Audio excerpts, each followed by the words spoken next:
না যে ব্যক্তি খাঁটি অন্তরে ইখলাসের সাথে লা ইলাহা ইল্লাল্লাহ বলে সে অবশ্যই অবশ্যই জান্নাতে যাবে। মান ক্বালা লা ইলাহা ইল্লাল্লাহ মুখলিসান দাখালা। সাহাবায়ে কেরাম জিজ্ঞাসা করলেন, ওয়া মা ইখলাসুহা ইয়া রাসূলুল্লাহ, হে আল্লাহর রাসূল, লা ইলাহা ইল্লাল্লাহ এর সাথে আপনি একটা শব্দ যুক্ত করেছেন ইখলাস। ইখলাসের সাথে কালিমা পড়ার অর্থ কি? লা ইলাহা ইল্লাল্লাহ আমরা সবাই জানি। ইখলাসের সাথে লা ইলাহা ইল্লাল্লাহ বলার অর্থ, ইখলাসের সাথে লা ইলাহা ইল্লাল্লাহ বলার মানে রাসূলুল্লাহ সাল্লাল্লাহু আলাইহি ওয়াসাল্লাম ইরশাদ করেন, আন তাহজিজাহু আন মাহারিমিল্লাহ।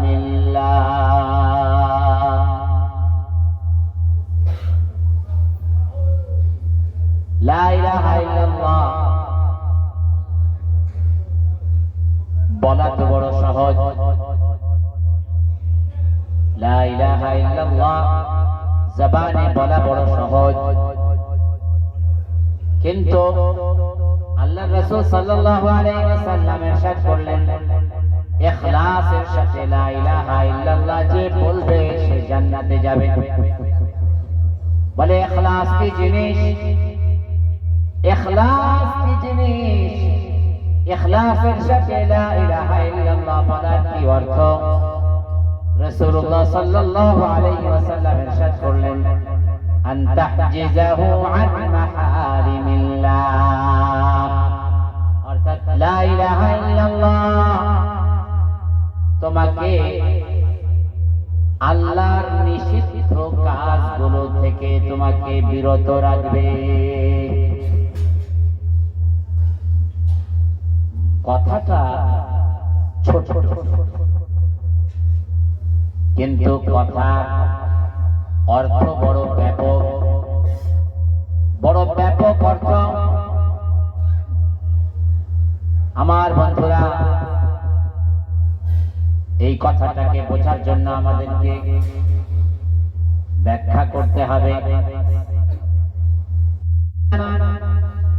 আর একজন কাফের দেখতে দুজনই একরকম মানুষ হিসাবে, তারও দুইটা পাও আছে, মুমিনের দুইটা পাও আছে, দুইটা হাত আছে, তারও দুইটা হাত আছে, চোখ আছে, কান আছে, নাক আছে, মুখ আছে, সবই তো সমান সমান।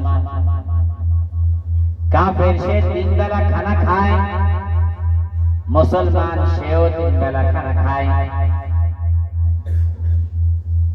কাফের সেও কামাই রোজগার করে, মুসলমান সেও কামাই রোজগার করে।